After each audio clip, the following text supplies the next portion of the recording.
Good evening, this is Tanishalaverne, reporting live from the red carpet in New York City at the Lowe's 42nd Street Theater for Urbanworldfilm Festival Season 2 premiere of Queen Sugar. Yes, give me sugar. Nova, Charlie, and Ralph Angel. I'll be chatting with America's favorite siblings. I and my sister Nova and my brother Ralph Angel carry the torch and know my father is looking down on us. I don't know what those police did to you, but we can talk about it. All Daddy wanted was for me to raise my family on this land.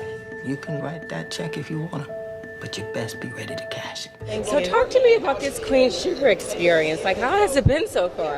It's been pretty amazing, I must say. I've never played a part that is so intertwined in my own being, which is why it's challenging. Wow. And it's kind of amazing. I love her.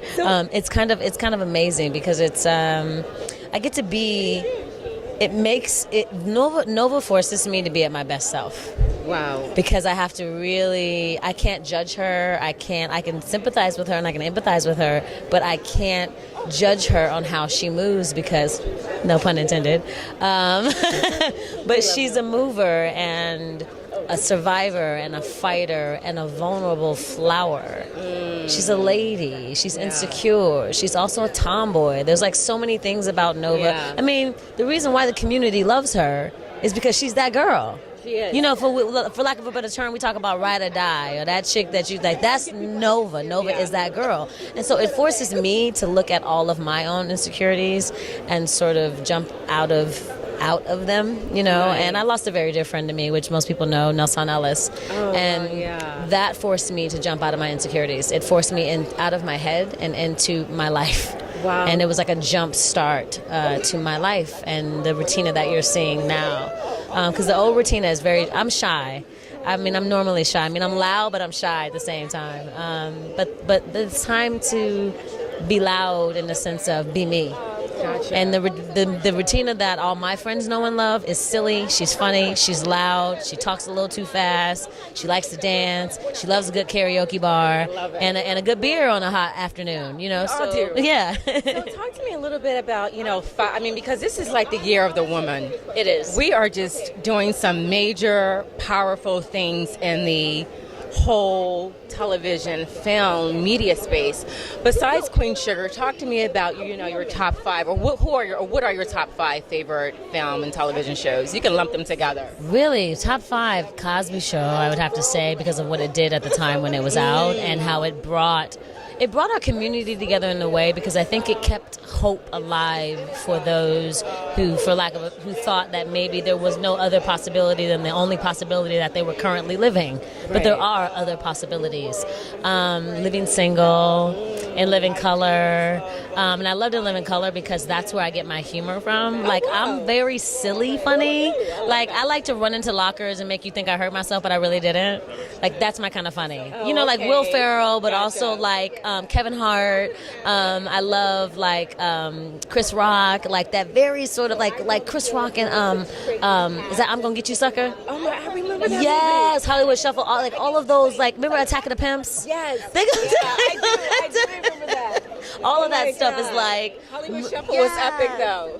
That's what I'm I love saying. that we're Generation Xers. Like, we can talk about like Hollywood Shuffle and know exactly what we're talking about. You say Hollywood Shuffle, people are just like, well, I know, and then I kind of go, I just shake my head like, you know what? So what's next for you? Just some more Queen Sugar and more Queen Sugar, and whoever else wants to put me in something. I'm just gonna keep living. It's day by day, right? Minute by minute, second by second. But I'm enjoying Queen Sugar. I mean, we are such a family. I really enjoy the people that I'm around. I enjoy Ava and every single thing that she does. And Oprah, just being in that atmosphere. It makes an amazing family. Right, and it makes you vibrate higher. Like I've been saying, I vibrate higher. I've been vibrate higher. And it makes you sort of just vibrate in a way that is... say that. Vibrate higher. There we go. Vibrate higher. Yeah. I have with me the incomparable Julie Dash. Everything you do is like a healing balm. Well, thank you. It's just perfection. Talk to me about your writing process. Like what? Because writing, people don't realize it can be a lonely process. It could be a lonely process. It could be sentimental and nostalgic process. It could be crazy process with the kids running around making noise. So, but ideally for you, what type of environment do you like to set for yourself when you're going into your writing space? Well, of course, I want to have music playing. I usually play the period music that I'm writing about, but it doesn't always work out that way. And like I said, sometimes kids come busting through the door, and saying they're hungry. So you have to push through that, though. And you got to get up and get them something to eat so they can shut up. So talk to me about your partnership, because you've been with Queen Sugar just the first season or first and going into the second season? No, you just directed a few episodes. Right? Yes, just this year I directed multiple episodes. Okay. So I'm a newly made sugar baby. A newly made sugar. Yes, yeah. So what's the favorite episode that you've directed thus far? Oh, they haven't aired yet. They're upcoming, and there's one airing tonight. Oh, this is the one that we're going to see. Mm-hmm. Is there any tidbits you can kind of tell me before we go in? You're going to learn something. Are we going to cry our faces off? Like that's... Uh-oh. You may, but you're going to learn something new about Charlie. I can't wait. I have this beautiful Juilliard along with me. Julia!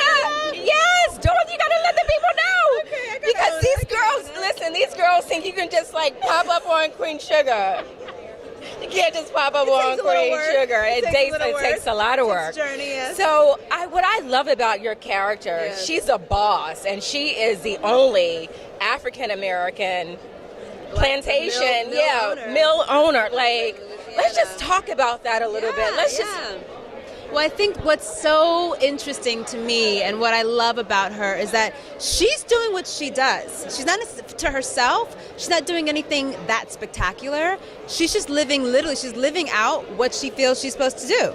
Like, it's innate in her to just identify a great business opportunity, to identify what's going to help people and make it incredible, like to actually master it. Now, in the process, she's recognizing that there's incredible, basically economic injustice happening in her community, and so she's aware of the importance of what she's doing. But it's her just living out what she feels is her call, which is to basically express her business genius as best she can wherever she is. So I love that about her, because I think people sometimes assume that people who are the first are trying really hard to be the first, and all they're doing is just expressing their excellence. Yeah. You know what I mean? Oh, I love that. That's what to me what she's really most about. But she's also aware of how revolutionary that is. Completely. So she's in complete ownership of being the first black woman to own a mill in Louisiana. But for her, she doesn't walk around patting herself on the back about it. She's much more focused on what's the bottom line, where are we going, what are we doing? Absolutely. Well, it's the legacy. It's her father's legacy. Absolutely. And I'm a daddy's girl, so when I'm like watching Queen Sugar, I'm like, yes, Daddy, I want to fix it. Yes, and I think that this is her way of fixing it. At the end of the day, it wasn't just about saving the farm. It wasn't just about, making sure that the land was okay. She was very aware that if they're still being exploited, it's not a fix. And so this is really her fulfilling that promise. And that's what, she's like a superhero to me. Talk to me a little bit rather quickly about a scene that you had a hard time decompressing from, because I watched that episode where Charlie's son is arrested. Yeah. That was so... That was heavy. Yeah, I feel like every episode I have to decompress. Okay. There's something that happens that's so amazing or painful or deep that it does require processing it.